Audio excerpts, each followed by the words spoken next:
Hai semua, Assalamualaikum. Selamat pagi. Kembali bersama kami di Malaysia hari ini pada pagi ini, edisi 22 Jun, hari Selasa. Dan diharapkan agar anda semua bersemangat seperti saya sebab kita masih berjaga daripada tengok bola pagi tadi. Kepada anda yang masih berjaga dari jam 3 pagi. Betul. Semangat kalian, memang saya salut pada mereka yang kaki-kaki bola kan. Jadi apakah hasil daripada penantian jam 3 pagi hingga sekarang ini? Kita dapat pasukan tengok anda menang. Menang dan melayakkan diri dan banyak gol lah pagi tadi. Itu yang penting sebab dia sekarang ni dah masuk perlawanan terakhir peringkat kumpulan untuk Euro 2020 ya. Maksudnya di perlawanan terakhir peringkat kumpulan ni dua perlawanan berlangsung sekaligus dalam waktu yang sama. Jadi macam kita ni mana nak tengok dua-dua game tu tukar. Oh, sana gol tukar, sini gol tukar. Jadi dapat tengok banyak gol pagi tadi, puas hati dan berbaloi jugalah. Ya. Saya rasa Hanif pagi ini walaupun kurang tidur tapi masih bersemangat. Inilah dia semangat yang kita perlukan kepada semua sekali. Wah, awak jangan lebih. Okey. Pagi ini perlu bersemangat untuk lakukan rutin harian kita walaupun ada yang keadaan berhadapan dengan masalah. Kadang-kadang kita ni sekarang PKP kan. Masalah kewangan itu paling utama sekali yang sedang kita berhadapan. Walaupun kita ada kerja ataupun apatah lagi yang dibuang kerja, itu sekarang ini yang akan merencatkan kita punya mental dan juga psikologi. Dan apatah lagi sekarang banyak kes kan yang dilaporkan dan peningkatan kepada yang pertama apabila ada masalah kewangan tu pastinya ramai akan mencari jalan apa cara sekalipun untuk mencari wang lah. Termasuklah dengan melakukan penipuan ataupun menipu orang lain dan juga mendapatkan wang dengan cara yang tidak betul. Dan ini disahkan apabila kes scam meningkat dari masa ke semasa. Dan bila bercerita mengenai scam ni, banyak sekali modus operandi yang digunakan. Dan saya terbaca kalau dahulu dengan sistem piramidnya dan kemudian dengan sistem memperkenalkan orang apa semua tu kan. Dan sekarang sistem terbaru yang digunakan ataupun taktik terbaru yang digunakan adalah dengan menggunakan sistem coaching.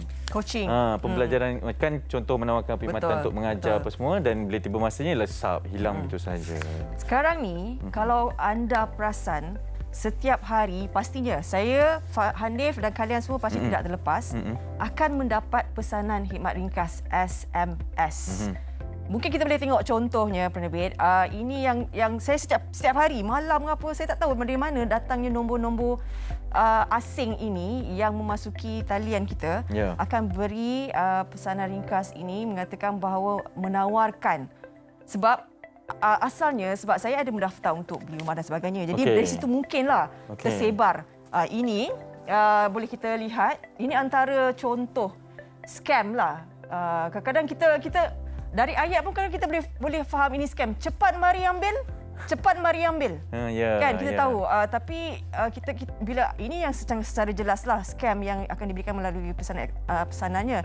Ada yang diberikan sebagai menawarkan pinjaman peribadi. Yang ni personal loan semua itu kan. Ini pun kerap kali masuklah. Tapi lihat di bawah tanpa ejen, no kencing. Ini kita secara jelas, ada yang tak jelas tahu. Ada yang macam menawarkan pinjaman peribadi itu apabila apatah lagi kita ni kita buat urusan urusan dengan bank. Tiba-tiba bank tu pun pula cakap kita menawarkan 250. Kalau setuju tak boleh terus call dan sebagainya. Kadang-kadang benda tu bila dah angkat dalam PKP yang mungkin terdesak kan, pinjaman dan sebagainya itu pun akan menjadi umpan kepada mereka yang boleh terpengaruh dengan keadaan semua lah kan. Dan kita paling tertanya-tanya manalah mereka dapat nombor telefon kita kan. Betul. Dan waktu yang sama juga mereka boleh memberikan sedikit tawaran yang memang kena dengan apa yang kita nak lah pada waktu tersebut.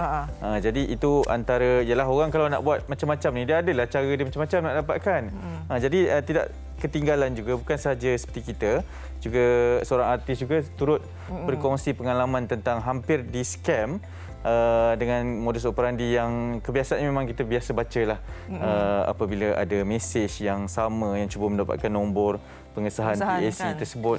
Jadi Wani Hasrita berkongsi di media sosial ni dan kita berjaya dapatkan Wani juga untuk berkongsi bersama dengan kami pengalamannya yang nasib baik pantas melakukan tindakan. Saya semalam baca naik rumah saya sebab takut sebab duit simpanan kan di bank kita. Kita nak bersama dengan Wani Hasrita. Hello, Assalamualaikum. Wani. Selamat pagi, Wani. Saya. Kita ada mungkin ada ni sikit lah. Lambat kan? sikit lah. Lambat sikit sampai. Lambat sampai di Semenyih ni. Lambat sampai. Ya, Wani boleh dengar kami dengan jelas ya? Dengar. Okey, Wani mungkin boleh kita mulakan dengan perkongsian Wani berkenaan dengan pengalaman hampir di scam tersebut. Silakan.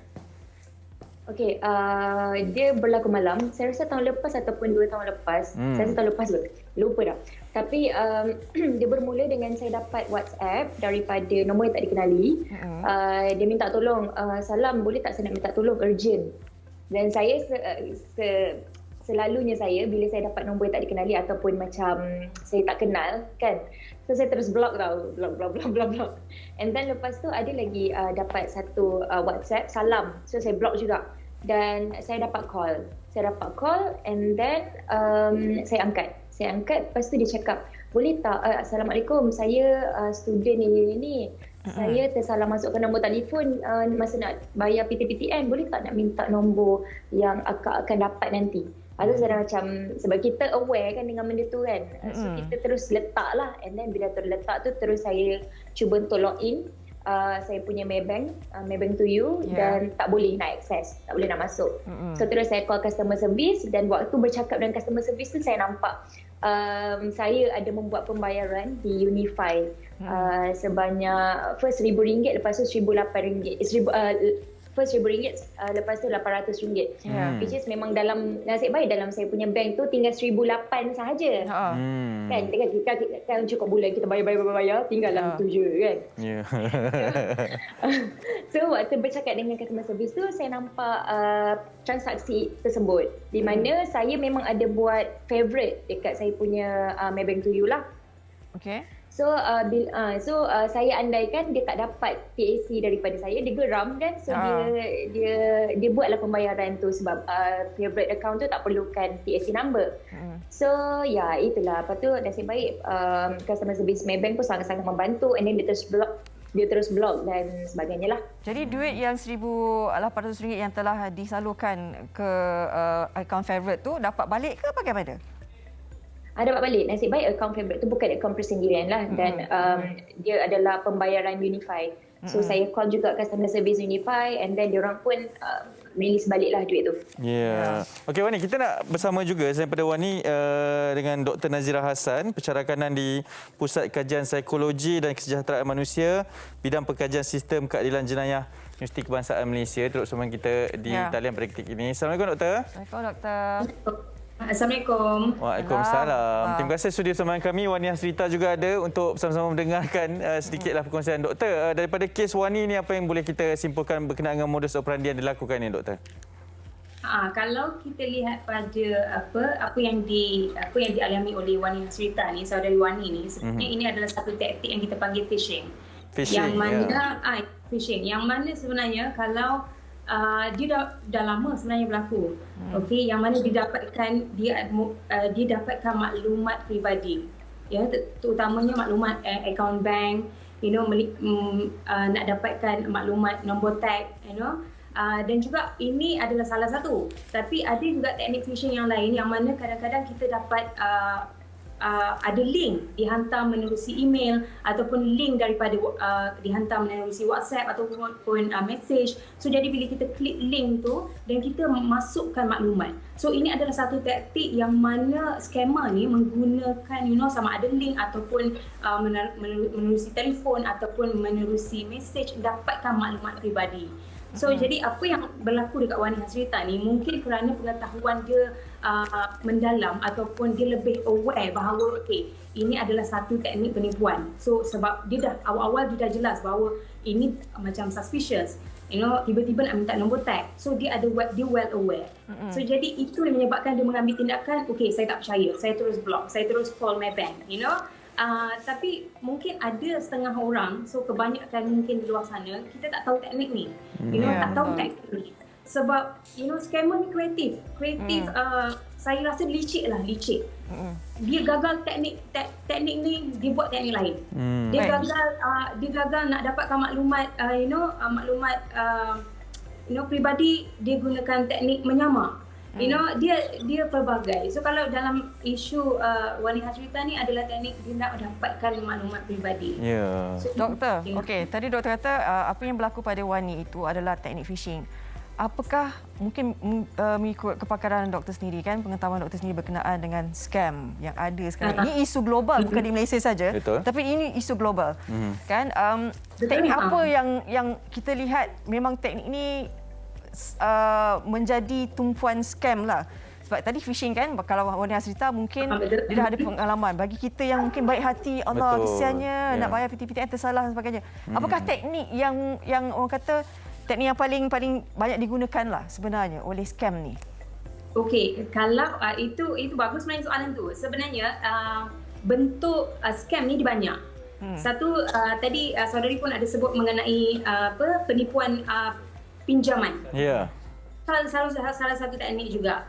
Okey, diwujudkan satu website, diwujudkan satu iklan bahawa okey, buatlah pinjaman di sini yang meyakinkan. Okey, itu salah satu teknik. Ada salah satu teknik ya spoofing. Yang mana dia menyamar menjadi seolah-olah pegawai pihak berkuasa ataupun pegawai bank ataupun pegawai LHDN. Yang mana ini banyak berlaku. Ini adalah salah satu modus operandi syndicate Macau scam.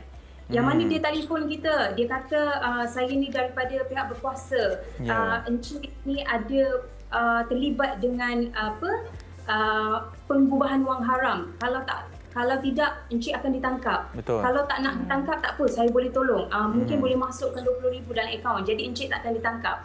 So jadi mereka yang kalau target dia adalah orang-orang yang vulnerable, contohnya warga emas. So kita senang takut. Panik kan? So bila kita senang takut dan kita senang untuk terpengaruh. Kalau kita lihat kes scam ni dia bukan 1,000, bukan 2,000.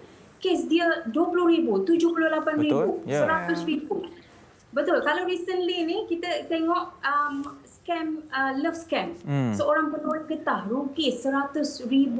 So you cuba bayangkan bagaimana dia menggunakan teknik untuk memperdaya. You know, macam mana dia gunakan teknik tu boleh perdaya sampai ratusan ribu sehingga jutaan ringgit. Jadi kebanyakannya berlaku ni dia macam dia pelbagai. Ya, doktor saya tak tahu tengah tengok sebelah-sebelah ni nampak macam Doktor dan Wani betul-betul berada di rumah sebelah masing-masing. Wani saya nak tanya satu soalan. Ini berkata selepas daripada kejadian tersebut, apa tindakan yang Wani lakukan? Saya percaya kita mesti lebih alert, lebih berwaspada kan? Wani sendiri lakukan apa untuk mengelak daripada berlaku lagi sekali? Itulah tu, apa yang boleh saya mampu buat lakukan adalah kita tukar kita punya password and username yang lagi orang kata tu convincing lah, lagi dan juga yang tak ada kena-mengena dengan hidup kita. So kadang-kadang kan kita letak macam contoh kan, Wani 92 mungkin kan. Lah dah tercakap dah. So, mungkin tukar sekarang. Mungkin letak password yang lain daripada kehidupan yang tak ada kena-mengena dengan kita. So itu adalah salah satu usaha saya lah. Tapi saya pun rasanya pelik juga kenapa dia orang boleh dapat, kenapa dia orang boleh akses kita punya bank account. Apa yang dia orang boleh maknanya dari mana dia orang dapat? Macam mana? Kan doktor. Dan doktor kalau boleh saya mencelah dan bertanya sedikit. Silakan. Adakah dengan memberi account bank, nombor account bank kan sekarang kan memang online punya pembelian kan dan kita bagi nombor account kita dekat orang. Adakah itu macam kita membuka jalan dari nombor account tu dia orang boleh akses ke dalam kita punya account bank?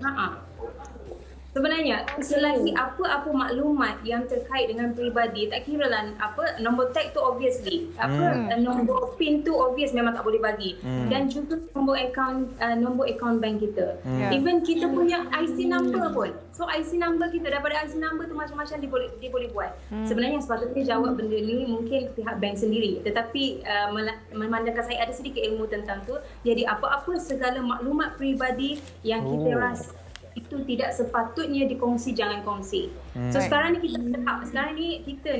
kita perlu tahu bahawa kita ada hak untuk tidak berkongsi segala maklumat. Tidak kiralah yang kalau yang telefon kita ni adalah orang kata pegawai polis.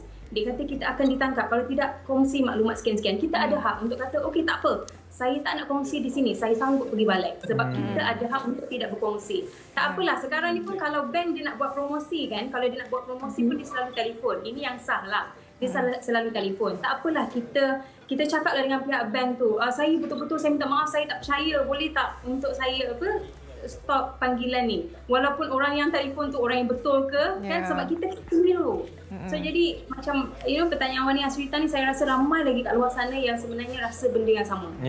Doktor, tapi sekarang ni kan kita dalam PKP, banyak dilakukan dalam talian, terutamanya macam e-dagang kan.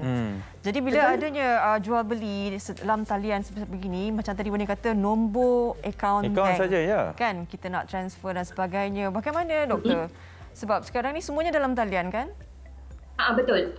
Itu pun soalan itu pun bagus sebenarnya sebab PDRM dia ada bangunkan semak mil yang mana sekarang kalau orang nak berurusan jual beli, so dia nak melakukan pindahan wang, dia akan bagi nombor akaun yang mana you boleh ambil nombor akaun tu, pergi dekat website semak mil, masukkan nombor akaun tu.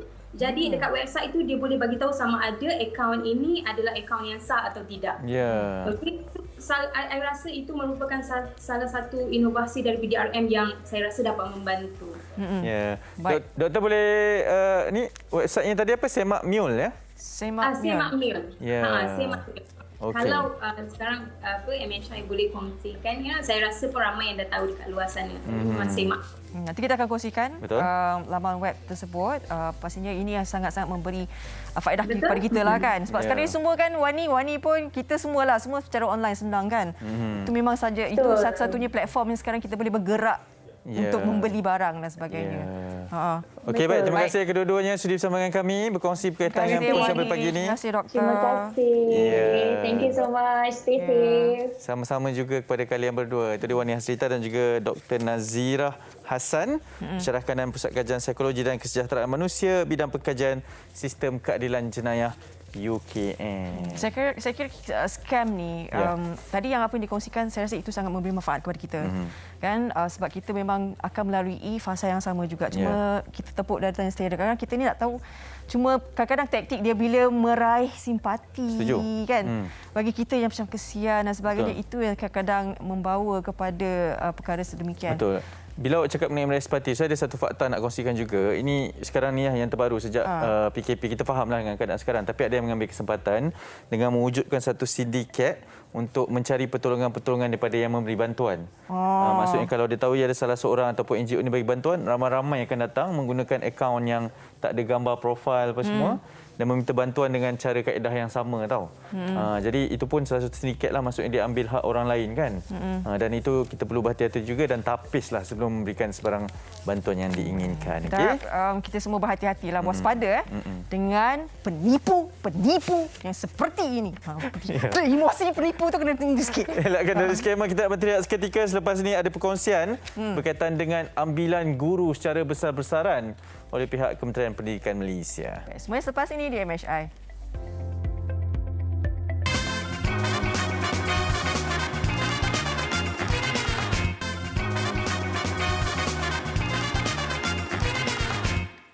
Kembali semula dalam Malaysia hari ini. Terima kasih bersama saya dan juga Hanif. Takut. Baik, kita dah bercakap dengan ini isu guru lah. Kan? Sekarang ni kan mendidik anak bangsa ni, kita masih memerlukan lagi lebih ramai yang tampil untuk jadi guru. Betul. Apatah lagi pada Ahad lepas satu pengumuman sidang media khas oleh Yang Berhormat Menteri Kanan Pendidikan berkaitan dengan pengambilan guru secara besar-besaran akan diambil secara one-off ini. Untuk itu, kita di MHI pada pagi ini akan berbicara mengenai apa sebenarnya inisiatif ini yang ingin dibawakan oleh pihak Kementerian Pendidikan Malaysia. Bersama dengan kita secara panggilan video adalah Dr. Ahmad Rafi Cik Kasim, Timbalan Ketua Pengarah Perjalanan Malaysia, Pembangunan Profesionalisme Keguruan. Bersama kita pada pagi ini. Assalamualaikum, selamat pagi Doktor. Waalaikumsalam warahmatullahi. Selamat pagi. Terima kasih Benjamin. Doktor sihat? Alhamdulillah, syukur alhamdulillah. Sihat. Baik, terima kasih dengan sudi bersama dengan Doktor. Mungkin yang pertamanya berkaitan dengan pengumuman sidang media khas tersebut. Doktor boleh huraikan berkaitan dengan pengambilan secara one-off ini. Kita nampak bilangannya pun ramai Doktor, 18,702 yang akan diambil. Mungkin boleh terangkan dengan lebih lanjut, silakan. Ya, betul betul. Kali ini pengambilan ni sedikit berbeza lah daripada amalan kita sebelum-sebelum ini. Pertamanya ambilan tu memang agak besar, seramai 18,702 orang pegawai Perkhidmatan Pendidikan grade DG 41 yang akan diambil untuk mengisi kekosongan guru lah. Kali ini dia bersifat one off, dia sekali saja kita ambil untuk exercise ini, di mana dia sebahagian daripada usaha kita untuk menyambut pelan pemulihan negara yang diumumkan oleh Yang Amat Berhormat Perdana Menteri. Jadi kita ada dua tujuan utama lah. Yang pertamanya untuk mengisi kekosongan. Baik. Memberikan peluang pekerjaan kepada graduan kita yang masih belum mendapat pekerjaan. Jadi kali ini dia sedikit berbeza, satu exercise yang agak besar lah. Dan antara sebab kita perlu lakukan ini adalah untuk memastikan guru-guru kita cukup bilangannya di sekolah untuk mendidik anak-anak kita lah. Dan juga untuk menangani lah beberapa isu kita hadapi seperti mana yang Berhormat Menteri Kanan Pendidikan maklumkan pada hari Ahad PAS. Ada beberapa negeri yang agak kritikal, begitu ramai yang diperlukan macam di Johor, Selangor, Sabah dan Sarawak. Kan negeri-negeri lain pun ada juga kekurangan, tapi yang ni yang disebut tu yang kritikal lah. Doktor melihat kepada pengumuman yang diberikan, mungkin kami sangat tertarik sebenarnya dengan perkataan one off tersebut, ambilan secara one off, secara besar-besaran ini, secara khas juga. Mungkin apa perbezaan ambilan kali ini dengan ambilan yang biasa dilakukan oleh pihak kementerian, Doktor? Baik, selalunya kalau ambilan guru ni kita buat berdasarkan sepanjang tahun. Dia ada tempoh-tempoh tertentu dan biasanya bilangannya tak ramai. Kita menggantikan guru yang bersara ataupun pembukaan sekolah yang baru yang memerlukan guru. So kita buat ambilan tu dalam 4-5 ribu sahajalah dalam setiap tahun, dia tak ramai. Namun begitu untuk kali ini kita melihat secara keseluruhan dan hasil usaha perancangan strategik kita, kerjasama strategik antara KPM bersama dengan pihak berkuasa melantik iaitu Suruhanjaya Perkhidmatan Pendidikan ataupun SPP dan juga dengan kelulusan pihak JPA untuk mengisi waran-waran jawatan, maka kita boleh ada satu exercise yang lebih menyeluruh, yang komprehensif, yang dapat menangani beberapa perkara lah. Dua yang paling besar yang kita dapat tangani dengan exercise ini adalah untuk memenuhi bekalan bilangan guru yang mencukupi, di mana kita dapati di IPG sebagai contoh yang secara tradisinya graduan pada Institut Pendidikan Guru Malaysia ataupun IPG ini akan ditempatkan ke sekolah rendah. Dan keluaran untuk tahun ini lebih kecil lah daripada keperluan kita. So kita kena ganti. Begitu juga perkara yang kedua yang selalu juga menjadi cabaran kepada kami di KPM ini adalah tentang ketidakpadanan option mata pelajaran. Kita tahu cikgu kita dia kena match dengan subjek yang dia nak mengajar kan, bahasa Melayu, bahasa Inggeris, matematik, dekat Islam dan sebagainya. So apabila ada pergerakan yang bersara, yang naik pangkat dan sebagainya, maka kita kena gantikan dengan subjek yang sama. So ini juga satu cabaran yang besar kerana kita tahu guru kita ramai, 430,000 guru. Jadi ini satu usaha yang agak besar dan insyaAllah dengan kerjasama KPM bersama dengan pihak JPA dan SPP, insyaAllah kita dapat tanganilah isu yang ada pada hari ini dan insyaAllah kita jangkakan sehingga akhir tahun ini kita dapat penuhi keperluan-keperluan ini. Ya, dan Doktor pastinya antara yang kerap ditanyakan juga lah berkaitan dengan siapa yang layak memohon pada ambilan kali ini. Sebab ini secara one off, ambilan yang dengan teknik yang sedikit berbeza daripada sebelumnya. Adakah graduan yang tidak punya ijazah dalam pendidikan boleh turut memohon, Doktor? Ini antara soalan yang nampak ramai orang tertanya-tanya. Betul. Pertama sekali, sebelum saya pergi kepada itu, saya nak jelaskan juga yang masih nampak kekeliruan tentang siapakah yang boleh masuk dan siapakah yang menawarkan tempat ini. Untuk makluman kita bersamalah, pihak berkuasa melantik adalah Suruhanjaya Perkhidmatan Pendidikan, satu badan bebas yang berasingan daripada Kementerian Pendidikan Malaysia. Jadi dari segi melantik guru, memilih, mengapis, bertemu juga dan seterusnya melantik mereka adalah Suruhanjaya Perkhidmatan Pendidikan. So bila Suruhanjaya dilantik akan hantar KPM, maka KPM lah Kementerian Pendidikan, kami akan dapatkan mereka ke sekolah-sekolah. Ya. Jadi untuk menjadi guru ni, kita tahu perlu syaratnya salah satunya adalah mesti mempunyai kelulusan ikhtisas. Ya. Ikhtisas ni adalah kalau di universiti awam akan disebut sebagai sarjana muda subjek tertentu dengan pendidikan. Ya. Ataupun dia ada sarjana muda yang umum, dia ditambah dengan diploma pendidikan. Ataupun di IPG, dia memang latihan keguruan. Jadi dia ada sarjana muda dengan pendidikan ataupun perguruan. So yang itu jelas. Kalau yang ada ikhtisas ini merupakan keutamaan untuk ikhtisas kita pada kali ini. Kerana mereka yang telah ada ijazah secara ikhtisas ini, mereka telah pun memohon dan berada dalam pangkalan data ataupun database di SPP, pemain SPP. Yeah. So mereka ini merupakan keutamaan kita lah untuk graduan-graduan yang memang dilatih untuk menjadi guru. Yeah. Seterusnya yang ada juga bidang-bidang subjek tertentu di mana calon-calon graduan yang ada pendidikan ni tak dapat peduli. Ada bidang-bidang kritikal lah, contohnya yang kita agak kurang macam bahasa Inggeris. So ini kita akan memberi peluang pada graduan-graduan yang belum ada ikhtisas ini untuk memohon dan ditapis, dan sekiranya berjaya, mereka ini akan mengikuti juga latihan dalam untuk mendapatkan ikhtisas ini, diploma lah. Dapat diploma pendidikan dan seterusnya akan dilanjut. Jadi peluangnya adalah untuk kedua-duanya. Ya, sangat menarik sebab ianya membuka juga peluang kepada graduan-graduan lain, tapi ada juga persoalan daripada graduan-graduan yang ada ikhtisas daripada pendidikan ni doktor berkaitan dengan option yang berbeza. Sebab saya perasan tadi ada keperluan daripada beberapa mata pelajaran sahaja. Bagaimana mereka yang tiada di dalam keperluan tersebut? Adakah mereka juga berpeluang, doktor? Ya, betul. Untuk exercise kali ini, antara perbezaan yang kita perkenalkan adalah tentang penggunaan kluster mata pelajaran. Kluster mata pelajaran ini dia lebih bersifat fleksibel, lebih luas lah untuk kita memilih calon-calon. Dalam amalan biasa sebelum ini kita melihat kepada option yang utama seorang itu. Sebagai contoh, kalaulah seorang guru biasanya dia dilatih, dia dengan option pilihan pertamanya katakanlah guru bahasa Melayu.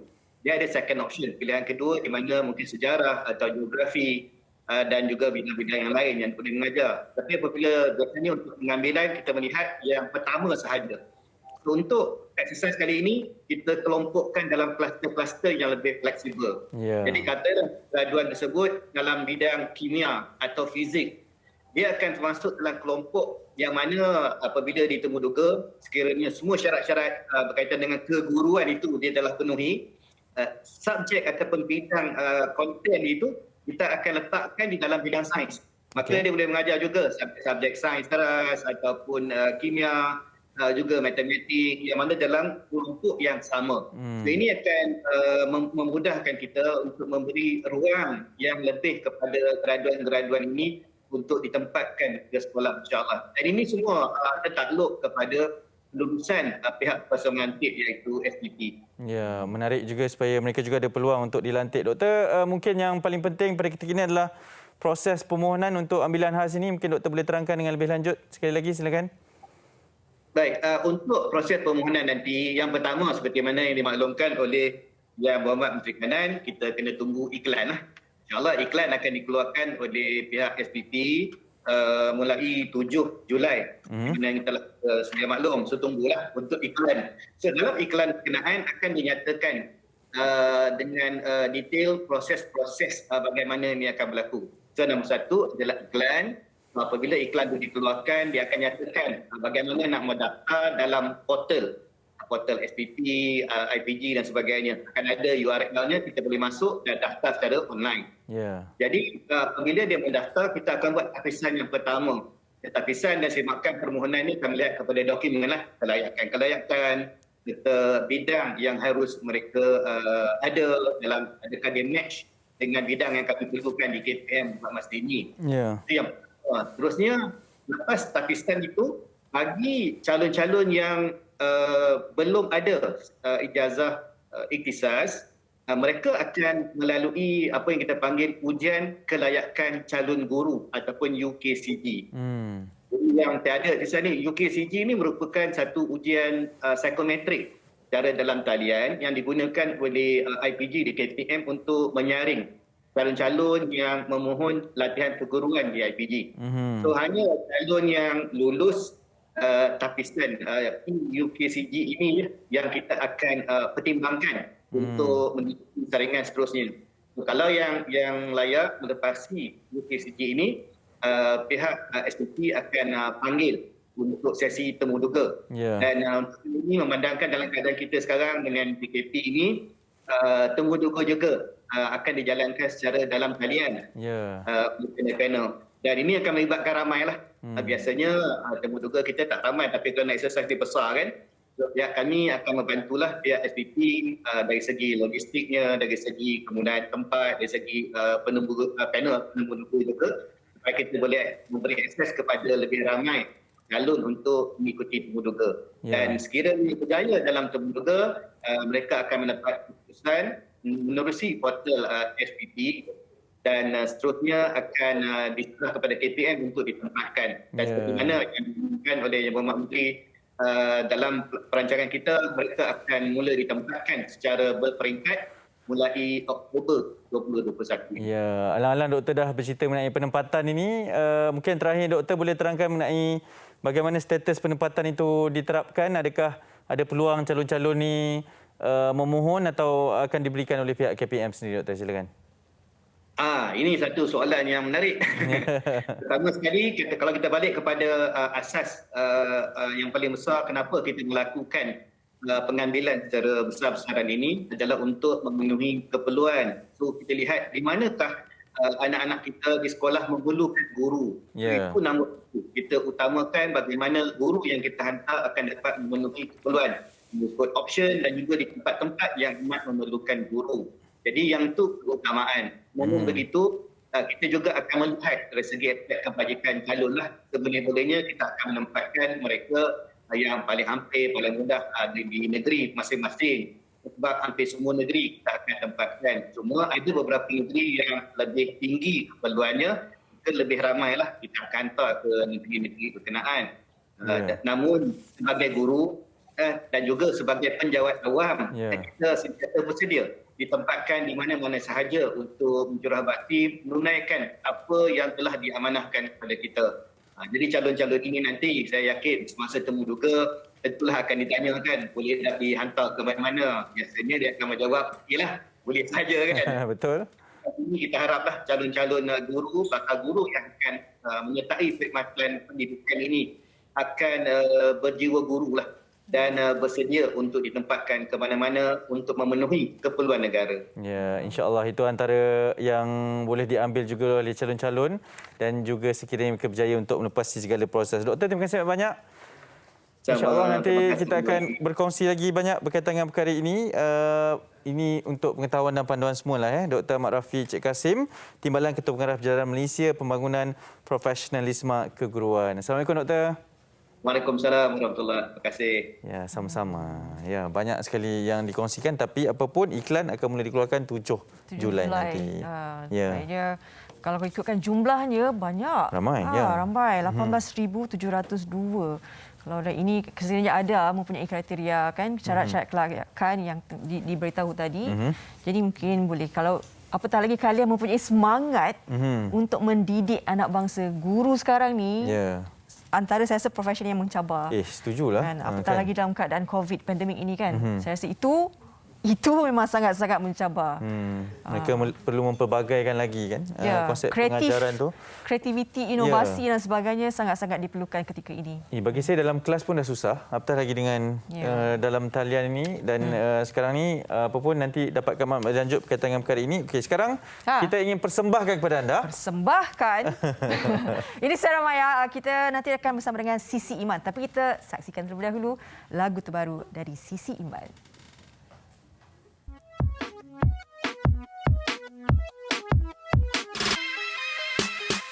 Wanita bukan siapa-siapa, tiada harta ataupun cinta. Mama bilang untuk pilih dia,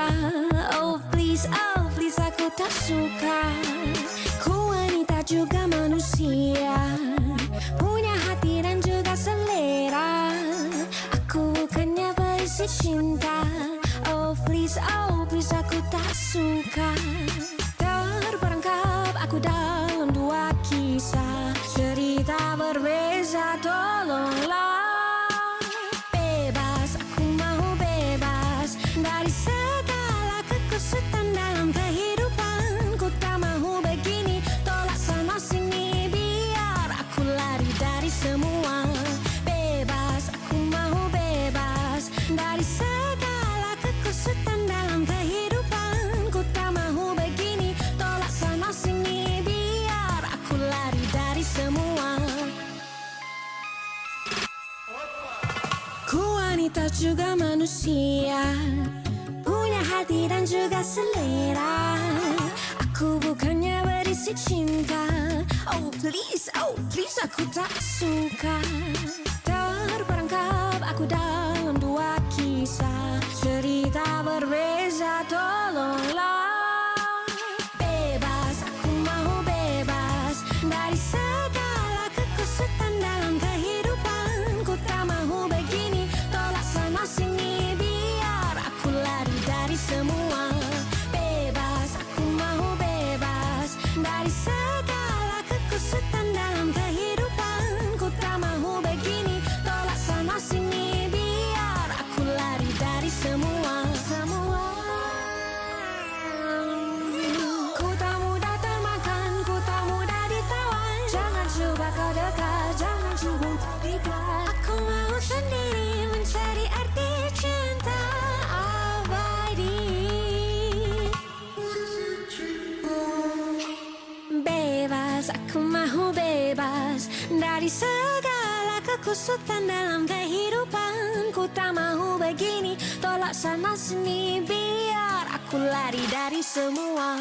Bebas, aku mau bebas dari segala kekusutan dalam kehidupan. Ku tak mau begini, tolak sana sini, biar aku lari dari semua. Bebas, aku mau bebas dari segala kekusutan dalam kehidupan. Ku tak mau begini, tolak sana sini, biar aku lari dari semua. Aku mau untukku bebas. Aku mau untukku bebas. Aku mau untukku bebas. Aku mau bebas. Wow. Macam mana? Bebas. Bebas, aku mahu bebas. Mula tu. Oh, Baik. jangan kita buat. Jangan kita buat. Itu dah lagu bebas daripada Sisi Iman. Kita Yep. bersama dengan Sisi pagi ini. Hello. Assalamualaikum. Waalaikumsalam. Hai Sisi. Hai. Macam buah oren tak pagi ni? Apa khabar? Sihat, Alhamdulillah. Alhamdulillah. Sisi lagu tu best lah. Hmm. Kita orang kat sini, kami kat sini menari-nari. Hanif tadi tak henti menari. Saya dah begini-gini dah Begini. Memang nampak bebas betul. Mungkin boleh Sisi kongsikan terlebih dahulu karya terbaru ni. Silakan. Okey, Sisi baru saja melancarkan lagu Sisi yang paling terbaru lah kan. Bertajuk Bebas, dan lagu Bebas ni ditulis oleh Aiden King, Mas Dewangga dan juga Jova Debito. Nampak nama komposer pun belik dan jadi lagu ni sebenarnya memang sesuai sangat dengan situasi sekarang ni, di mana kita semua inginkan kebebasan, betul tak? Ya. Kebebasan nak keluar rumah mungkin kan, kebebasan nak buat apa saja yang kita suka kan, macam mana kehidupan yang dahulu. Tetapi sebenarnya biasalah, apa-apa lagu pun sebenarnya ada penceritaan cinta dia gitulah. Jadi tapi dia ikut juga interpretasi masing-masing lah. Tapi kalau menurut konteks lagu ni sebenarnya bebas skop dia bebas dalam percintaan dan juga kehidupan lah gitulah. Tapi ini kali pertama, tadi kan Sisi kata kali pertama bekerjasama kan dengan Mas Dewangga, Jova, Aden. Ya, betul. Jadi macam mana berbeza kerjasama tu kan? Siapa yang meriset siapa? Okey, sebenarnya lagu ni dia punya production tak lama. Maksudnya kita memang record betul-betul sebelum PKP hari tu, hujung bulan 5. Lepas tu kita terus macam record pun tak lama. Selalunya lagu-lagu Sisi yang lain semua memerlukan Sisi datang studio dalam 2-3 kali. Okey. Tak pernah sekali lah. Tapi yang ini sekali je. Oh, ya? Sekali. Lepas tu kita masuk studio, kita record sejam kot macam tu. Lepas tu settle. Lepas tu tak tahu dah keluar lagu macam tu. Tapi collaboration ni sebenarnya bermula sebab lagu ni merupakan special project juga. Dia merupakan OST. Jadi akan keluar nanti lah tu sebab produksi lagunya agak cepat dan macam mana Mas Dewangga semua approach dia daripada pihak drama juga. Begitulah. Ya, betul. Dan kebanyakan menjadi runut bunyi untuk sebuah drama ya. Ya, betul. Ya, okey. Sisi, tadi kita saksikan persembahan secara santai itulah untuk kami di MHI pada pagi ini kan. Siapa yang rancang koreografi secara duduk tu Sisi? Saya tertarik lah sebab dia macam mana Sisi buat? Koreografi tu kan. Sebenarnya kita nak plaster dari Blackpink tapi macam rupa tu tak ada nak ke Blackpink tu kan. Jadi kita buatlah benda lain. Sekarang ni asalnya trend kan. Semua buat TikTok. Jadi Sisi ada upload juga macam koreografi pendek tu lah. Sebenarnya ialah dalam keadaan sekarang ni kita pun tak tahu apa yang bakal berlaku di masa hadapan dan sebagainya kan.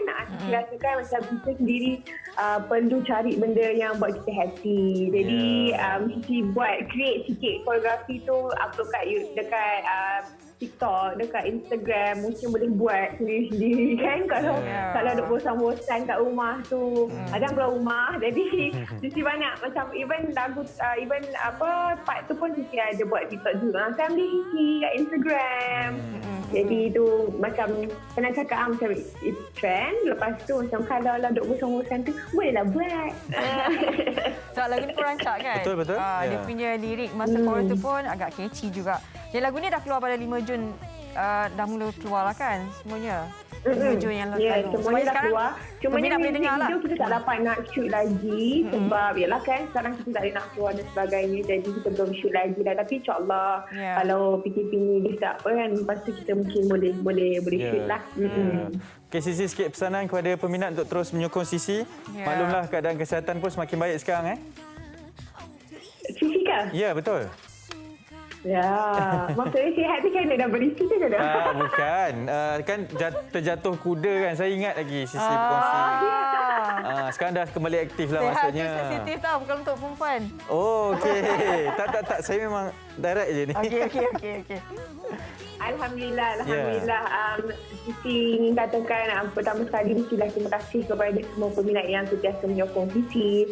Jadi kita ni sebagai seorang pemuzik, sebagai seorang anak seni, kalau kita tak receive enough support, kita tak boleh pun nak produce macam-macam material. Jadi bagi Sisi disebabkan ada orang yang menyokong, disebabkan itulah Sisi banyak keluarkan material-material yang terbaru over the time kan.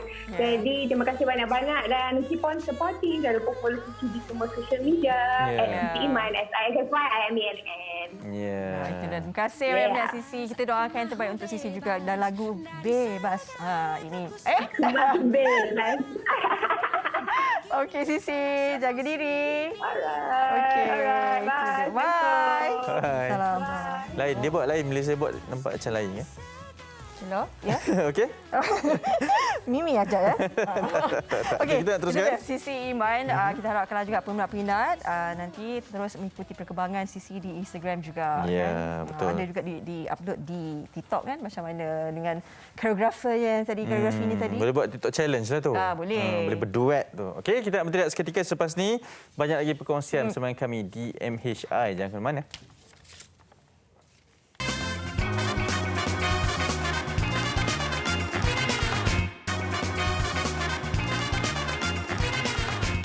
Baik, kembali bersama kami di Malaysia hari ini pada pagi ini. Okey, kita nak terus buat satu perkongsian. Ini berkaitan dengan kempen infak beras untuk ummah. Untuk itu kita bersama dengan seorang tetamu istimewa di panggilan video iaitu Ustaz Ashraf, pengasas dan pengerusi Pertubuhan Kebajikan Pondok Motivasi bersama dengan saya pada pagi ini. Assalamualaikum, selamat pagi Ustaz. Waalaikumsalam warahmatullahi wabarakatuh. Ya, apa khabar? Alhamdulillah baik. Ya, Ustaz, terima kasih kerana sudi bersama dengan kami. Mungkin Ustaz boleh mulakan dengan apakah makna ataupun secara ringkas tentang pertubuhan kebajikan Pondok Ummah ni, Ustaz? Pondok motivasi ni, ya. Baik, bismillahirrahmanirrahim. Assalamualaikum warahmatullahi wabarakatuh. Terima kasih pada hos dan seluruh teman-teman, tuan-tuan, puan-puan muslimin muslimat yang dirahmati Allah. Pertamanya saya nak kongsikan bila sebut pertubuhan kebajikan pondok motivasi. Yang pertamanya berlatar belakangkan yang saya bangunkan satu pondok motivasi tahfiz Hamlatul Quran. Jadi pertubuhan kebajikan ini sebagai pusat kebajikan untuk anak-anak asnaf, untuk anak-anak tersisih, anak-anak yatim yang memerlukan. Itu yang pertama adalah sebagai satu pusat kebajikan. Dan yang lainnya pertubuhan kebajikan ini kita bantu golongan-golongan yang memerlukan. Dan hari ini saya bangunkan, saya asaskan satu produk beras. Beras yang saya namakan beras Ashrafi. Itu juga sebagai gerakan kerja untuk pertubuhan kebajikan ini. Itu yang saya boleh jelaskanlah berkenaan secara ringkas definisi pertubuhan kebajikan pondok motivasi. Ya, dan pertubuhan kebajikan pondok motivasi ini juga di bawah silian Ustaz juga memperkenalkan kempen infak beras ummah daripada pertubuhan kebajikan pondok motivasi. Mungkin Ustaz boleh kongsikan juga berkaitan dengan kempen ini? Bila sebut tentang kempen ni, infak beras, macam beras subhanallah, sebagai makanan harian kita, makanan rutin kita yang sangat kita perlukan. Bila sebut kempen ini kita jalankan sebab kita melihat lagi-lagi dalam keadaan pandemik, lagi-lagi dalam keadaan kritikal wabak ni, ramai yang terjajas, ramai yang memerlukan, ramai yang dibuang kerja, ramai yang dalam keadaan tertekan. Jadi kita mengambil inisiatif ni untuk bantu menyediakan subhanallah menyalurkan beras yang mudah-mudahan halalan thayyibah, bersih, yang kita sendiri keluarkan, yang mudah-mudahan tak diragui lah insya-Allah, untuk golongan asnaf, anak yatim dan pusat-pusat kebajikan, antaranya pondok-pondok tahfiz yang kita gerakkan bentuk CSR. Ya, Ustaz mungkin boleh kongsikan apabila bercerita mengenai infak ini, pasti ada pakej-pakej ataupun sumbangan yang boleh diberikan. Ada perincian yang boleh Ustaz kongsikan? Boleh, baik. Bila sebut pakej yang kita sediakan, yang kita ajak semua untuk sama-sama menyumbang, untuk sama-sama kita infak serendah RM4 untuk 1 kilo. Okey. RM4 untuk 1 kilo, 5 kilo RM15, 10 kilo RM29, 1 guni. Biasa 1 guni ni orang infakkan di rumah-rumah kebajikan. Di tahfiz, di mana 1 guni kadang dia langsam turun hantar, lebih kurang 50 kilo bersamaan RM150. Dan ada pakej 100 kilo RM300, 1000 kilo bersamaan 1 tan. Bila sebut 1 tan kadang dia hantar terus 1 lori kan. Bersamaan RM3000, 5000 kilo RM15000, 20,000 kilo bersamaan RM60,000, dan 50,000 kilo bersamaan RM300,000. Wow. Subhanallah. Tapi kita nak cerita bermula RM4. Kita rasa RM4 tu kan ringan. Jadi ramai yang boleh insya-Allah.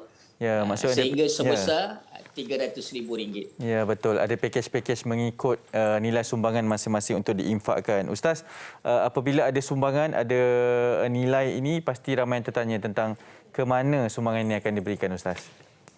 Baik, saya mengangalukan semua yang melihat bicara pada pagi ini boleh layari website kami di www.nakinfakberas.com. Saya ulang semula, www.nakinfakberas.com. Dan boleh hubungi di talian hotline kami 013 549 5769. Saya ulang semula 019 549 5769. Seperti yang tertera tu. Jadi boleh ambil gambar, boleh rakam, mudah-mudahan tak tertinggal lah. Begitu juga ada nombor akaun berdasarkan RHB Pondok Motivasi Hamka Berhad 2626 2500 004580. Saya mohon yang melihat dia cuba ambil gambar lah. kita berkongsi rezeki, kita bantu orang yang memerlukan, subhanallah, kita mudahkan orang lain, kita akan dipermudahkan oleh Allah Subhanahu Wa Taala. InsyaAllah itu pun akan dapat disaksikan semula secara nanti di media sosial kami juga. Ustaz, sumbangan ini akan diberikan kepada golongan-golongan tertentu. Mungkin Ustaz boleh kongsikan juga? Baik, bila sebut infak ini, kita salurkan kepada golongan asnaf, rumah-rumah kebajikan, antaranya warga mas, anak-anak yatim, anak-anak tersisih, mama tafis yang terjejas akibat pandemik ni, yang dalam keadaan kecemasan, dan golongan dhaif, dan subhanallah macam-macam yang mengalami masalah hari ini. Bila sebut, saya nak share sikit, host yang dirahmati Allah dan semua. Silakan. Bila kita buat beras ni, subhanallah, banyak yang kita belajar erti kesusahan. Kadang kita sendiri susah, tapi bila kita cuba selami, kita datang beri, subhanallah, di situ ada yang lebih susah. Kadang mereka catu makanan tu, beras kadang ada subhanallah berapa kali dimasak, dicatu. Kadang sehari je makan nasi. Kadang 3 hari baru makan nasi. Jadi saya mengajaklah seluruh yang menyaksikan gambaran ini, inilah nilai diri kita, bagaimana kita memberi, memberi sedangkan kita juga perlu diberi. Tapi di situlah Allah akan beri kita kembali. Dan apa yang saya nak kempen juga, dengan kempen infak beras ini, saya ulang semula bersama dengan Pertubuhan Kebajikan Pondok Motivasi di website kami, apa dia, www.nakinfakberas.com, dan talian saya sebut balik 013-549-5769. Jadi saya mohon teman-teman yang menyaksikan jangan tangguh, terus gerakkan tangan anda, kecanggihan hari ini, insya-Allah. Mudah-mudahan. InsyaAllah, mudah-mudahan. Betul. Ustaz, terima kasih banyak atas perkongsian ini. InsyaAllah nanti kami war-warakan lagi bersama-sama untuk kempen infak beras ini. Semoga berjaya kita ucapkan, Ustaz. Baik, terima kasih kembali. Ya, semoga dipermudahkan bagi kempen infak beras untuk ummah. Itu yang diberikan dan dikongsikan oleh Ustaz Ashraf, pengasas dan pengurusi Pertubuhan Kebajikan Pondok Motivasi bersama kita di MSI. Okey, kita nak bertindak seketika sekali lagi dan kembali nanti kita akan bersama dengan Fariha untuk berbicara mengenai tabung kemanusiaan Palestin Media Prima. Jangan ke mana, teruskan bersama dengan kami, okey?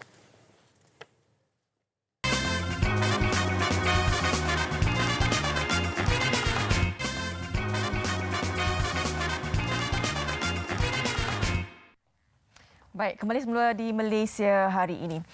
Kita nak bercakap berkenaan dengan isu yang kita lihat sehari-hari di dada akhbar, di kaca televisyen, di mana Gaza kembali bergolak. Dan ini membawa kepada penderitaan rakyat Palestin yang kini menjadi tumpuan dunia.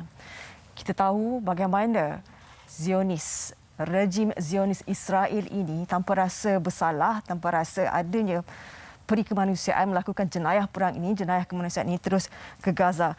Daripada kita tengok ada provokasinya terus disusuri dengan tindakan agresifnya pada penghujung Ramadan yang lalu, mereka dengan berani terus menghantar peluru berpandu, menghancurkan Gaza itu dengan mengorbankan banyak nyawa, mencederakan ribuan rakyat di Gaza itu sendiri, rakyat-rakyat Palestin di sana. Dan ini masih lagi diteruskan dengan sangat-sangat rakus. Dan apabila kita lihat, ini mungkin sebahagian yang boleh menyentak hati kita sebagai manusia yang melihat keganasan jenayah perang ini terus dilakukan oleh rejim Zionis Israel di Gaza. Dan berdilan-berdilan peluru berpandu di Gaza ini telah menghancurkan kemudahan infrastruktur, menghancurkan kediaman orang awam di Gaza sendiri. Jadi ini yang kita perlu berikan tumpuan kepada mereka yang sangat memerlukan bantuan dunia. Suara-suara dunia harus diberikan dengan sangat kuat dan bersatu hati seluruh dunia. Jadi pagi ini kita akan menyaksikan penyerahan sumbangan berjumlah RM500 hasil sumbangan orang ramai RM500,000 kepada tabung kemanusiaan Palestin Media Prima. Dan sumbangan ini akan diserahkan kepada Mercy Malaysia untuk meneruskan misi bantuan kemanusiaan ke Gaza dalam masa terdekat ini. Dan pagi ini MHI akan bersama dengan Datuk Dr. Ahmad Faizal Muhammad Firdaus, merupakan Presiden Mercy Malaysia, bersama-sama kita pada pagi ini. Assalamualaikum, Datuk. Waalaikumsalam, Faria. Terima kasih banyak-banyak bersama dengan kami. Terima kasih kerana menjemputnya. Ya. Kita sudah maklum bahawa Media Prima telah mengaktifkan semula tabung kemanusiaan Palestin Media Prima ini. Tabung ini telah dibina, diwujudkan pada 2012. Tapi kini diaktifkan semula pada Mei yang lalu. Jadi ini pastinya satu lagi platform yang diberikan kepada orang ramai untuk menyalurkan sumbangan kepada kemanusiaan ini untuk Palestin. Dan daripada kerjasama ini, mungkin Datuk boleh berikan sedikit gambaran bagaimana sebenarnya bermulanya kerjasama Media Prima dan juga Mercy Malaysia dalam sama-sama kita membantu memberikan bantuan kemanusiaan ini kepada Palestin, khususnya Gaza. Terima kasih. Yang pertama sekali, kerjasama Mercy Malaysia dan Media Prima sudah terjalin sejak lama, lebih daripada 10 tahun sebenarnya. Dan kita telah bekerjasama sebelum misi ke Palestin lagi, iaitu pada tahun-tahun awal selepas tsunami di Aceh. Ya. Kemudian tahun 2011 kita ada misi ke Somalia, di mana Media Prima juga menjadi penyokong dan penyumbang dana yang utama. Untuk Palestin, Mercy Malaysia telah mula beroperasi di Gaza sejak tahun 2008, akhir tahun 2008, pada konflik yang pertama lagi di Gaza. Dan seterusnya kita berada di sana secara berterusan sehingga sekarang, sudah 13 tahun. Dan Media Prima mula menyokong kita seperti Faria sebut tadi, pada konflik yang kedua, ya, pada tahun 2012, ya, secara langsung untuk tabung bantuan kemanusiaan Palestin Mercy Malaysia. Sumbangan kali ini merupakan sumbangan yang sudah, kalau tak silap saya, ke-6 atau ke-7 kali. Dan sebenarnya sebelum berlaku konflik yang terakhir ini, lebih kurang sebulan sebelum itu pun Media Prima telah pun menyumbangkan sebanyak RM230,000 Malaysia kepada tabung bantuan Palestin kami untuk kami salurkan untuk bantuan secara berterusan di sana. Dan ditakdirkan Allah SWT bahawa terjadinya konflik yang baru-baru ini. Jadi kita amat berterima kasih yang pertama sekali pada rakyat Malaysia yang telah menyumbang secara murah hati kepada tabung bantuan kemanusiaan Media Prima, dan of course kepada Media Prima, terutama sekali pengurusan tertinggi Datuk Syed serta lain-lain pimpinan Media Prima dan juga kaki tangan Media Prima kerana telah menyokong tabung bantuan kemanusiaan ini. Baik. Pada awal tahun ini saja 230,000 yang telah dikumpulkan. Jadi kali ini dengan sumbangan daripada orang ramai melalui tabung kemanusiaan Palestin ini, Media Prima, RM500,000 akan disalurkan kepada Mercy. Jadi mungkin Datuk sendiri boleh berikan sedikit ringkasan bagaimana nanti wang ini akan disalurkan dan digunakan dengan cara mana untuk bantuan kemanusiaan di Gaza. Untuk menyampaikan bantuan di Gaza ini bukan mudah, ya, sebab ada pelbagai masalah dan rintangan logistik dan juga rintangan dari segi halangan untuk masuk ke Gaza, ya, sama ada melalui pintu-pintu masuk daripada Mesir, ya, maupun yang lain. Jadi RM500,000 ini hendak digunakan secara bijak, ya, dan disalurkan dengan betul. Alhamdulillah sebab kita ada pasukan di dalam Gaza dan kita ada juga kenalan dan kontak rapat yang sudah lama dijalin, ya, di sempadan sama ada sempadan Gaza Israel ataupun sempadan tebing barat dengan Israel. Mercy Malaysia dapat menyalurkan bantuan ini secara langsung. Dan RM500,000 yang kali ini kita akan sumbangkan kepada beberapa program. Yang pertama sekali program bantuan alat perubatan dan rawatan ke 5 buah hospital di Gaza. Ada antara hospital ini yang telah terkena pengeboman juga dan telah mengalami kerosakan dan juga kehilangan alat-alat perubatan dan juga alat-alat rawatan yang menjadi keperluan, ya. Selain daripada kehilangan beberapa orang tokoh perubatan di sana yang telah menjadi syahid mangsa pengeboman rejim Israel. Yang keduanya, kita juga ada program rehabilitasi fizikal untuk mereka yang sudah tercedera akibat daripada keganasan rejim Israel, dan kita akan gunakan sebahagian daripada sumbangan ini untuk tujuan bantuan tersebut. Pada masa ini kita juga sedang melihat sama ada tidak lagi keperluan dari segi makanan dan juga suplemen nutrisi untuk kanak-kanak misalnya. Pada peringkat awal lagi itu, sejurus selepas berlakunya pengeboman, memang ada keperluan. Sekarang ini keperluan itu sudah berubah sedikit. Kita sedang mengkaji sama ada keperluan lagi ke tidak untuk kita salurkan. Ini akan bergantung juga kepada apa jenis bantuan yang dilaksanakan oleh NGO serta pihak-pihak yang lain. Sebab kita tak nak bertindih terlalu banyak bantuan itu. Dan akhir sekali kita juga sedang melihat sama ada memang kita akan teruskan dan program psikososial dan kesihatan mental yang memang kita sudah ada daripada tahun 2008 lagi di sana, terutama sekali untuk kanak-kanak tapi juga untuk orang dewasa yang terkesan secara emosi dan mental. Bila tadi Datuk kata sememangnya Malaysia memang sudah ada wakil di sana. Kan? Yes, jadi pastinya segala perkembangan diberitahu kan. Dalam keadaan sekarang ini, apakah bantuan yang sangat menuntun hati untuk mereka perlukan yang keadaan yang terkini? Yang sejurus selepas pengumuman hari itu, ya, selain daripada kecederaan fizikal yang dialami, ya, keperluan semasa itu adalah tempat teduh sementara dan juga makanan dan bekalan air minuman yang bersih. Ya. Yang itu telah pun Mesti Malaysia telah sumbangkan sebahagian daripada bantuan yang diperlukan ini. Sekarang ini bantuan yang amat diperlukan ialah penyambungan rawatan perubatan. Sebab sebenarnya sewaktu acute selepas sahaja pengumuman itu tidak banyak rawatan dan juga bantuan perubatan yang dapat disalurkan disebabkan oleh kekangan-kekangan yang ada di sempadan dan sebagainya. Jadi ramai lagi mereka yang telah tercedera yang masih memerlukan rawatan. Ya. Itu yang pertama. Yang kedua ialah bantuan dari segi yang saya sebut tadi, makanan dan juga nutrisi yang berkhasiat, terutama sekali untuk kanak-kanak. Yang ini memang kekurangan sangat. Dan ini kita sedang cuba untuk melihat keperluannya. Dan yang ketiga ialah dari segi kesihatan mental dan psikososial. Untuk mereka, terutama sekali kanak-kanak yang telah mengalami pengalaman yang dahsyat. Trauma mental dan emosi yang dahsyat. Satu perkara yang mungkin terlepas pandang, yang mana bukan saja rakyat Malaysia tapi juga semua pihak terlepas pandang, ialah dunia masih lagi dibelenggu dengan pandemik COVID-19. Dan sebelum konflik pun, keadaan agak sangat tidak seimbang antara Israel dan juga wilayah-wilayah Palestin yang diduduki dari segi kesihatan secara umum dan juga kesihatan yang berasaskan pandemik COVID-19. Kadar vaksinasi misalnya di Palestin amat kurang. Ya. Apabila berlaku pengumuman baru-baru ini, infrastruktur kesihatan dan juga klinik yang dikhususkan untuk bantuan rawatan dan vaksinasi COVID-19 turut termusnah di Gaza. Jadi Mesti Malaysia juga sedang melihat bagaimana kita boleh membantu dari aspek vaksinasi COVID-19 dan juga bantuan berkaitan COVID-19 di sana. Di samping kita membantu pandemik COVID-19 di Malaysia. Mengimbangi apa yang terjadi antara pandemik dan juga menjadi mangsa kepada Zionis Israel itu sendiri. Baik, Datuk, sebelum kita akan menyempurnakan sesi menyerahkan mock check, mungkin ada kata-kata terakhir daripada Datuk kita sendiri.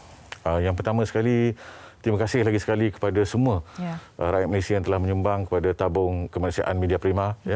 Dan terima kasih kepada Media Prima kerana telah lagi sekali menyumbangkan sumbangan ini menerusi Mesti Malaysia untuk rakyat Palestin. Hanya Allah SWT saja yang boleh membalas jasa ini. Tapi yang keduanya ialah saya menggesa Media Prima juga untuk terus menyokong secara konsisten, bukan hanya dari segi sumbangan keuangan yang kita amat-amat perlukan dan hargai, tapi juga dengan advokasi dan juga berita yang terus-menerus supaya kesengsaraan dan juga kemusnahan yang berlaku di Palestin ini tidak dilupakan. Dan supaya satu hari nanti insya-Allah ada solusi yang lebih sustainable, yang lebih berdaya tahan, yang akan dapat dicapai untuk rakyat Palestin. Ya, baik. Terima kasih, Dr. Baik, dan hari ini juga sebenarnya Malaysia hari ini rasa sangat-sangat bertuah kerana dengan adanya kehadiran Datuk Syed Hussein Al-Junaid, Pengerusi Kumpulan Media Prima Berhad untuk bersama-sama dengan kita pada pagi ini bersama dengan Datuk Dr. Faizal. Ini dia kita untuk sesi penyerahan mock check berjumlah RM500,000 dari tabung kemanusiaan Palestin Media Prima diserahkan kepada Mesti Malaysia. Inilah dia simbolik menyampaikan amanah dan sumbangan daripada orang ramai melalui tabung kemanusiaan Palestin Media Prima ini. Baik, Datuk. Terima kasih, Dok. Terima kasih. Sebelum kita mengakhiri sesi ini, mungkin Datuk ada kata-kata untuk mereka yang telah memberikan sumbangan untuk bantuan ini. Saya mewakili Media Prima mengucapkan ribuan terima kasih kepada penonton-penonton Media Prima yang sering membantu kami dan juga kerana telah menerima kepada tabung kemanusiaan Palestin Media Prima. Terima kasih. Baik. Terima kasih Datuk Syed Hussein Aljunied merupakan pengurusi kumpulan Media Prima Berhad, dan juga terima kasih kepada Datuk Dr. Ahmad Faizal Muhammad Firdaus merupakan Presiden Mercy Malaysia. Baik. Terima kasih kerana siaran bersama kami. Dan orang ramai, jangan lupa anda boleh terus menghulurkan sumbangan kepada tabung kemanusiaan Palestin Media Prima menerusi akaun Maybank 5642 7651 0331. Terus hulurkan bantuan untuk kita sama-sama memberi sokongan seperti mana yang Datuk Dr. Faizal telah kongsikan tadi. Mereka sangat-sangat memerlukan rawatan kepada mereka, khususnya kanak-kanak yang menjadi mangsa jenayah perang ini. Baik, kita berehat seketika. Selepas ini, kembalinya nanti kita akan bawakan sedikit perkembangan semasa Aqda Akbar hari ini. Hanif? Ya. Boleh? Boleh. Baik, teruskan. Terima kasih Fariha, dan kita nak teruskan ini berkaitan dengan beberapa perkongsian, dan kita ingin seru juga sebenarnya untuk anda bersama kami di saluran televisyen Media Prima dan juga seluruh yang ada ini, rangkaian Media Prima ini, untuk bersama-sama terus memberikan sokongan kepada Palestin dalam usaha ini. Okey, terima kasih kepada semua yang menyumbang di tabung kemanusiaan Media Prima. Seperti biasa, di penghujung siaran kita ingin kongsikan dengan anda beberapa lagi perkongsian berkaitan seadanya di Dada Akbar. Saya mulakan terlebih dahulu di berita harian. Ini ada beberapa, tapi statistik COVID-19 juga ingin kita kongsikan. Yang terbaru juga apabila kes malam dilaporkan masih lagi dengan 4 angka, dan ada 22 kluster secara keseluruhannya telah pun dinyatakan. 4,611 kes dilaporkan semalam dengan jumlah sembuh baru 5,439 kes dan 69 kematian yang dilaporkan daripada angka yang dicatatkan semalam, dan terus saja menjadikan pada jumlah 4,477 kes kematian. Dan ini kes baru yang dicatatkan mengikut negeri masing-masing, dengan seluruh Malaysia masih lagi melaporkan kes baru. Ada pertambahan dari masa ke semasa, dari hari ke hari, walaupun jumlah semakin menurun daripada hari-hari yang sebelumnya dengan jumlah 4,611, dan ringkasan kluster yang dilaporkan semalam sebanyak 22 kluster secara keseluruhannya. Masih lagi seperti sedia maklum adalah kluster tempat kerja yang masih lagi mendominasi, termasuklah kluster sosial tempatan, dan juga ada beberapa kes yang tidak boleh dikesan di mana bermulanya, termasuklah kes-kes secara sporadik ini. Okey, dan ini ringkasan kes kematian dengan 58 kes kematian semalam yang membabitkan beberapa. Ada juga kes kematian yang dibawa terus, bukan di hospital, maksudnya daripada tempat kejadian terus dibawa dan dilaporkan ke hospital dan disahkan meninggal dunia akibat daripada COVID-19. Itu sedikit ringkasan. Kita masih lagi perlu berhati-hati, kita masih lagi perlu berjaga-jaga dalam usaha untuk kita sama-sama melandaikan sekali lagi penularan COVID-19 ini. Ya. Ya, jumlah kumulatif keseluruhannya yang untuk kes COVID ini 700,000, melebihi 700,000 di Malaysia. Ya. Kita sama-samalah melaksanakan apa yang kita harus lakukan sekarang ini. Walaupun kita tahu kita sekarang ini pun dah mental kita pun, psikologi kita pun telah berada di paras yang mana, kita tahu diri kita bagaimana, tetapi teruskan berikan sokongan kepada kerajaan kita, KKM khususnya. Kalau kita fikir itu tentang nyawa anak-anak, keluarga dan sebagainya, insya-Allah kita kena pandai. Sebenarnya kita pun kena bijak juga, kena kreatif juga sekarang ni, bagaimana untuk menguruskan mental kita. Kan? Kadang-kadang kalau kita rasa terlalu boring di rumah tu, perlu adanya aktiviti-aktiviti yang perlu kita lakukan. Ya, dan mungkin boleh keluar daripada kebiasaan baharulah. Maksudnya kita jadikan suatu, jangan kita tewas dengan keadaan semasa, jangan kita ikut, nanti kita sama-sama hanyut, tak boleh juga macam tu. Jadi saya setuju dengan perkara ini, kesihatan mental juga perlu kita sama-sama utamakan. Okey, kita nak teruskan di beberapa perkongsian Dada Akbar. Baik. Berita harian lah. Saya mulakan berita harian di muka hadapan ini. Ini berkaitan dengan satu perkongsian ataupun bayangan yang mendapat perhatian ramai di bahagian tengah di berita harian ini. Perdana Menteri beri bayangan PRU 15 menjelang akhir tahun. Perdana Menteri Tan Sri Muhyiddin Yassin memberi bayangan pilihan raya umum ke-15 mungkin diadakan menjelang akhir tahun ini, dan ahli jawatankuasa Bersatu Johor yang juga bekas Menteri Besar Datuk Osman Sapian berkata ia dinyatakan Presiden Bersatu yang juga pengerusi Perikatan Nasional PN ketika mesyuarat parti di peringkat negeri ini yang diadakan secara maya pada 16 Jun lalu. Suarat Bersatu Johor yang diadakan pada Rabu lalu dan dipengerusikan Presiden Parti membincangkan banyak isu semasa termasuk PRU15 dan wabak COVID-19. Ada petikan ini menyatakan bahawa kemungkinan pada September atau Oktober, jika difikirkan munasabah juga kerana Oktober biasanya bajet negara akan dibentang di Parlimen. Dan perkongsian ini boleh baca di halaman kedua berkaitan dengan persediaan PRU15 antara isu yang dibincang oleh Parti Bersatu. Okey, itu di Berita Harian. Juga satu lagi perkongsian di Berita Harian ini di halaman belakangnya. Sukan. Ya, berkaitan dengan pasukan yang dijangka boleh memberikan kejutan. Kenapa saya kata kejutan walaupun mereka ni pilihan? Tapi Itali yang dah layak ke peringkat seterusnya, 3 game tanpa bolos, 3 kemenangan. Lebih menariknya daripada 11 perlawanan tak pernah bolos juga. Daripada 30 perlawanan terakhir, mereka ni tak pernah tiwas. Jadi terus saja kekal rekod kebal, dan yang terbaru mereka menumpaskan Wales 1-0 pada aksi Euro 2020 semalam. Kemenangan itu juga menyaksikan Dazuri melebarkan rekod kemenangan kepada 30 perlawanan tanpa tewas sejak September 2018. Baik. Wow. Awak ni daripada pagi 3 pagi okey lagi ya? Okey. Saya bab ni memang semangat lah. Okey, kalau semangat kita teruskan. Teruskan semangat tersebut. Sukan bola sepak ini. Segmen pemain ke-12 daripada rakan-rakan kita di MSI ini. Jom.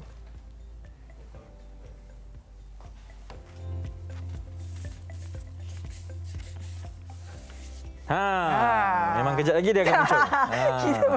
Ya, ini segmen yang kami bawakan kepada anda untuk kita menyemarakkan lagi semangat untuk bersama-sama lah sekarang ini dengan bola sepaknya secara meluas di Eropah. Dan telah pun bersedia pemain ke-12 kita. Jom.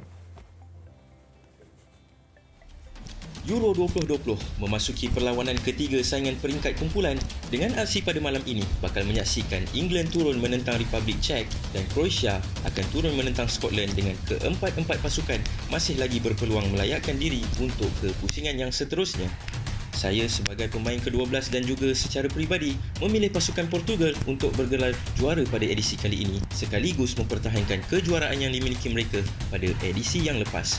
Tewas 4-2 di tangan Jerman tempoh hari sudah pastinya tidak layak untuk menggambarkan kekuatan sebenar Portugal yang dikenali sebagai pasukan yang tidak mudah menyerah kalah.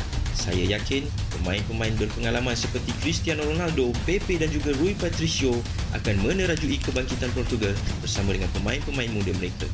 24 negara, hanya satu yang bakal bergelar juara. Sejarah baru bakal tercipta.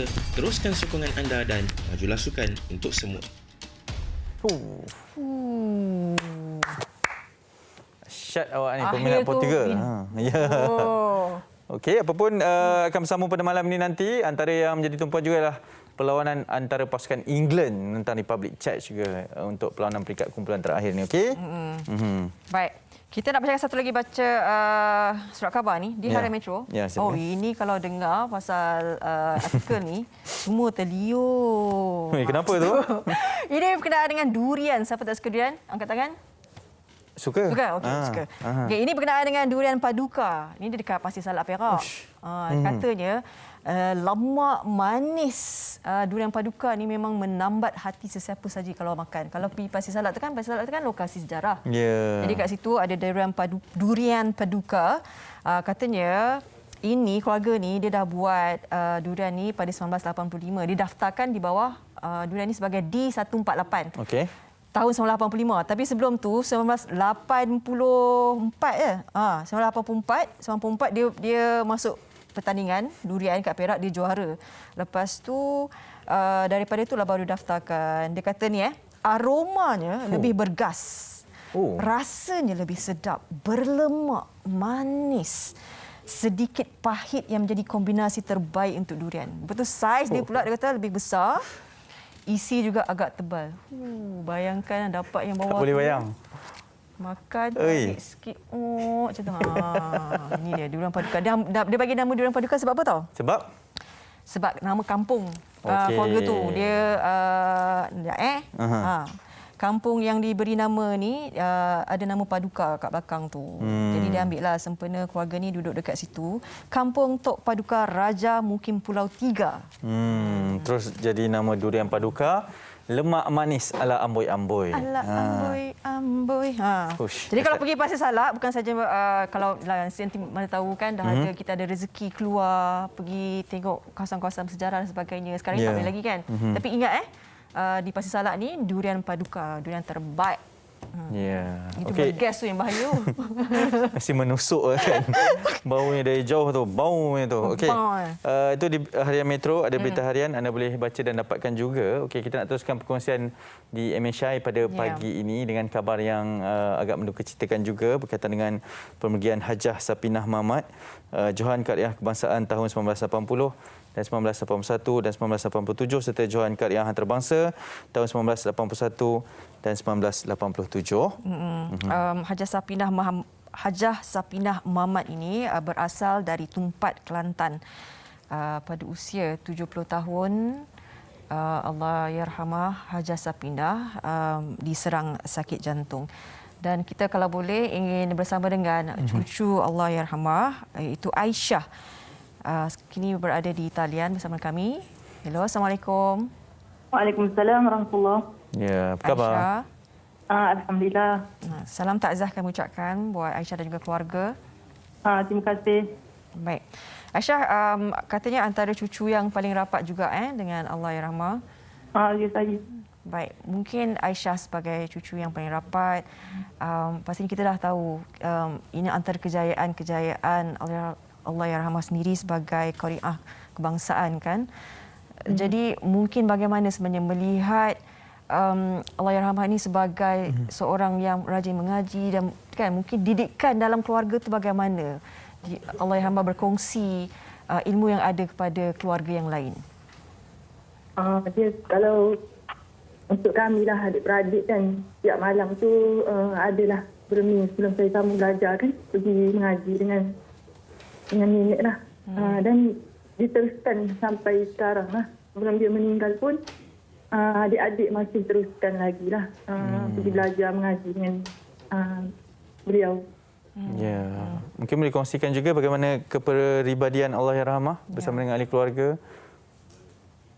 Alhamdulillah, beliau seorang yang sangat penyabar lah. Kalau nak dengar dia marah ke sikit pun susah. Tak pernah lah dengar dia marah, dia penting ke. Dia cakap elok-elok lah. Kalau tak kena antara anak-anak ke menantu ke, semuanya tak pernah lah terasa hati dengan dia. Kalau dengan masyarakat pun, setakat saya tahu, beliau tu seorang yang baik lah. Ya, baik. Jadi sebelum arwah nenek meninggal dunia kan, ada tak apa yang selalu dipesan? Kan kata-kata yang sentiasa memberikan meninggalkan kesan lah buat kalian semua. Dia selalu pesan soalan awal waktu, lepas tu sentiasa mengaji lah sebab ingat saya kan kehidupan dia pun dia tak akan dia tak akan berhenti lah mengaji selagi tak selesai 5 juzuk dia baca Quran. Lepas tu bila dah akhir-akhir saat akhir dia tu dia dah tak boleh tengok kan, dia tak boleh lihat dengan mata dia jadi tak nampak sebab dia ada kencing manis. Dia banyak selawat lah 1000 kali setiap pagi. Yang saya tahulah. Yang saya tanya dia lah apa amalan dia kan. Aisyah adalah antara cucu sulung dan yang paling rapat dengan Allahyarhamah. Mungkin boleh kongsikan juga ahli keluarga yang lain yang ditinggalkan oleh Allahyarhamah. Berapa ahli keluarga yang ada, anaknya semua? Anaknya 3 orang. 2 perempuan, 1 lelaki. Seorang lelaki. Lepas tu cucu beliau tak ramai sangat lah. Yang anak yang pertama tu kalau mak saya 5 orang adik-beradik. Lepas tu yang kedua tu ada 4 beradik. Lepas tu yang ketiga tu ada 3 beradik. Itu sajalah ahli keluarga yang ada. Ya. Aisyah, pastinya mungkin dalam keluarga juga ada yang mewarisi kan kebolehan, kelebihan sebab menjadi qariah kebangsaan ni bukan calon-calon orang kan, ilmunya yang sangat tinggi. Jadi Aisyah sendiri mungkin boleh berkongsi dalam ahli keluarga kan yang meneruskan legasi dan warisan ini. Kita kat ni adik saya tiga-tiga tu, yang kedua tu Siti Aminah. Lepas tu yang ketiga Muhammad Hanafi dan Muhammad Idris, pernah wakil jugalah, wakil ke peringkat daerah tempat lah. Masih baru lagi lah bagi kami sebab yelah, bukan senang untuk berjaya kan. Macam Allah Yarhamah sendiri pun dia belajar lama. Berterusan lah maksudnya. Aisyah, kami sedang pendengarkan bacaan Allah Yarhamah Hajah Safina Mamat di televisyen pada ketika ini. Mungkin Aisyah boleh ambil kesempatan juga untuk berikan sedikit ucapan terima kasih kepada semua yang mendoakan dan juga mungkin sedikit ucapan dari mewakili keluarga Aisyah kepada orang ramai yang sedang menonton ini. Okey, saya sebagai wakil ahli keluarga lah mengucapkan terima kasih banyak atas doa dan kata-kata semangat untuk keluarga kami lah. Sangat berat jugalah untuk kami terima. Sebab tiba-tiba kan. Jadi saya ucapkan terima kasih banyak sebab ramai jugalah yang ucap takziah, yang telefon, bertanya khabar apa semua tu. Saya ucapkan terima kasih. Ada juga ahli keluarga yang datang ziarah kan. Walaupun musim COVID ni ada juga yang datang ziarah. Saya ucapkan terima kasih banyak-banyak lah. Jazakallahu khairan katsira. Baik. Aisyah, terima kasih banyak bersama dengan kami, kongsikan sedikit sebanyak mengenai berkenaan dengan Allah Yarhamah Hajah Safina ini. Kami sama-sama ucapkan salam takziah sekali lagi buat Aisyah dan juga keluarga. Kami doakan moga roh Allah Yarhamah ditempatkan dalam orang-orang yang beriman, insya-Allah. Amin. Assalamualaikum Aisyah. Waalaikumsalam warahmatullahi. Itu dia berita pemergian Hajah Safina Mamat. Sekali lagi kalau boleh kita kongsikanlah Johan Qariah Kebangsaan 1980, 81 dan 87 dan juga Johan Qariah Antarabangsa tahun 1981 dan 1987. Baik, kita telah berada di penghujung rancangan untuk hari ini. Esok jangan lupa ini antara topik yang agak menarik juga yang memberi kesan kepada kita semua sebenarnya berkenaan dengan pelajar SPM bukan Islam cemerlang dalam subjek tasawuf dan kabarnya melihat pada program-program di TV3 inilah kan perkongsian-perkongsian yang sangat menarik di Jejak Rasul, Halakah, Tanyalah Ustaz dan belajar sendiri di atas minat sendiri. Besok akan kami kupas insya-Allah bersama dengan rakan-rakan yang lain. Teruskan jaga diri semua. Kita masih lagi dalam perjuangan yang bersama. Okey, jangan keluarlah waspada. Betul. Penipu-penipu toyol cyber. Elakkan kaki skamer juga. Assalamualaikum. Jumpa lagi.